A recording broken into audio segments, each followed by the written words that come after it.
In this video, you're going to hear from people who are living with chronic pain and how it makes them feel. Stay tuned because that's coming all right up.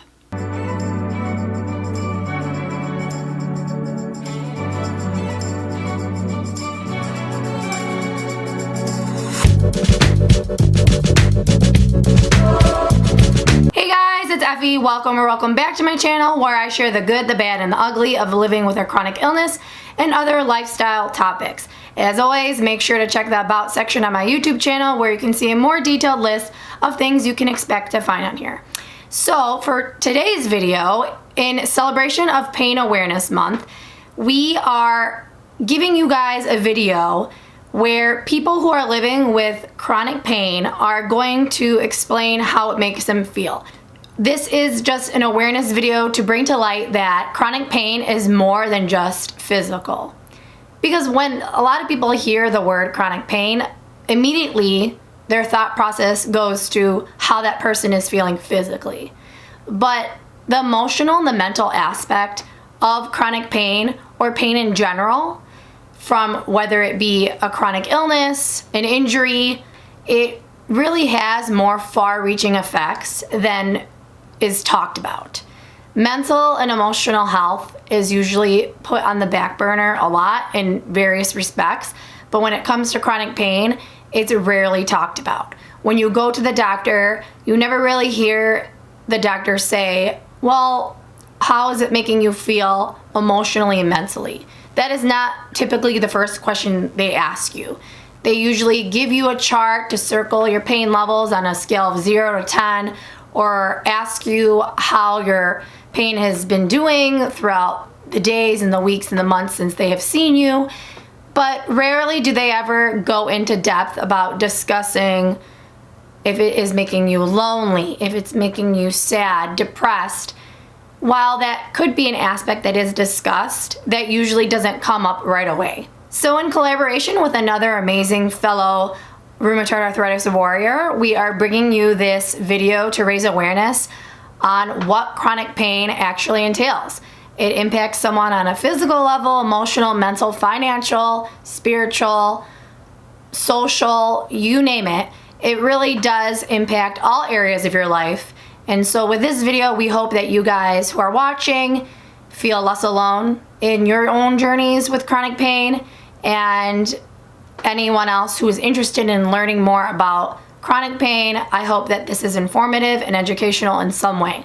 So the people who you will hear from right now, I actually connected with on Instagram. I reached out to people in my community to see if they would want to share how chronic pain makes them feel.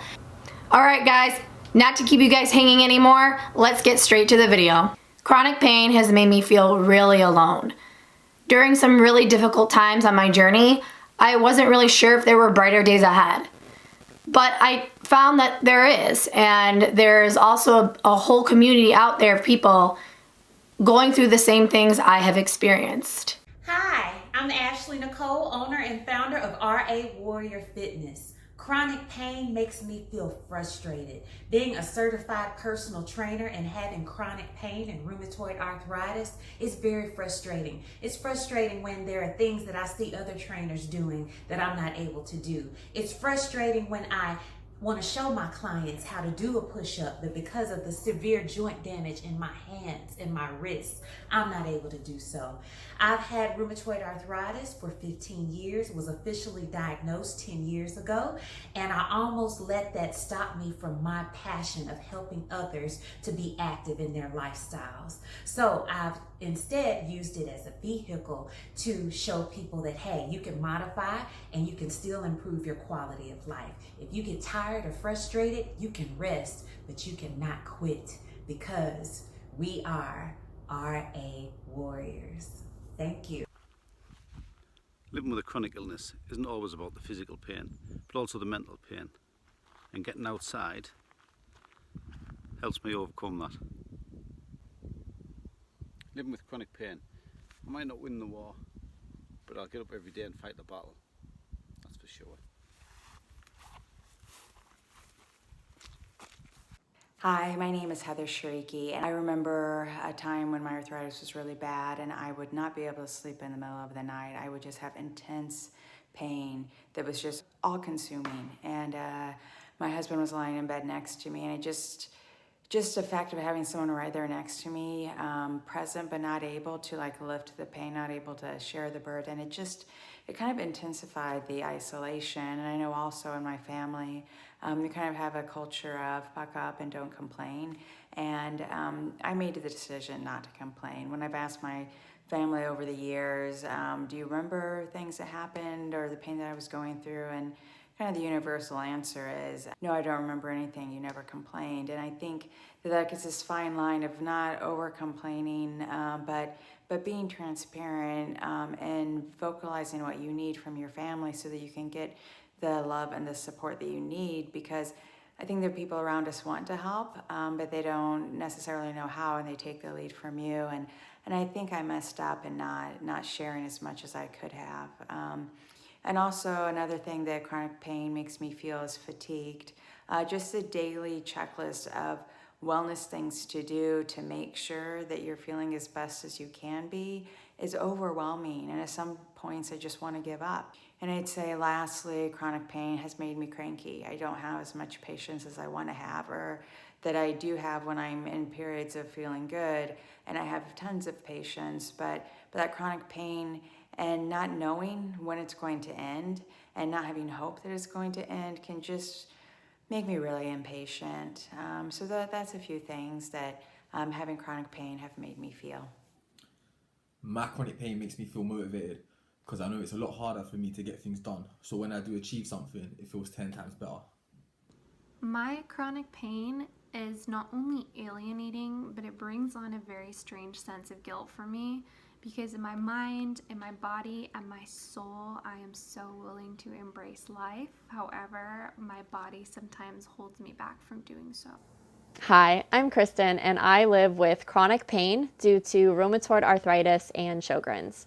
These are both autoimmune diseases in which my immune system mistakenly attacks healthy tissue.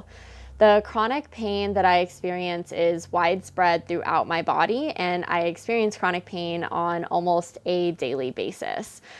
The emotional side of chronic pain is extremely heavy, and it is a really big emotional toll. So I have days where I feel like I can't take it anymore, and I have days where I feel like I think about the future and what I have planned, and I wonder, how am I ever going to make that work with the type of chronic pain that I experience? I also worry that sometimes my best days are behind me and that I may never be able to hike up a mountain again or reach the top of a volcano like I have in the past.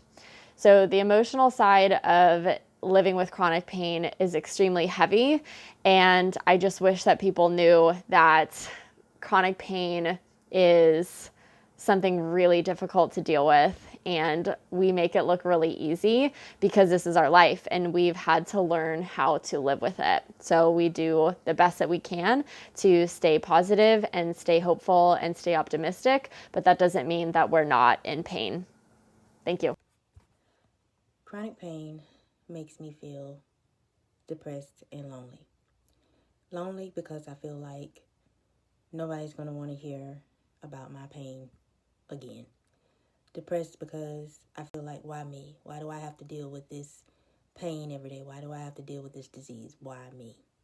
This is how chronic pain makes me feel. It feels unsafe.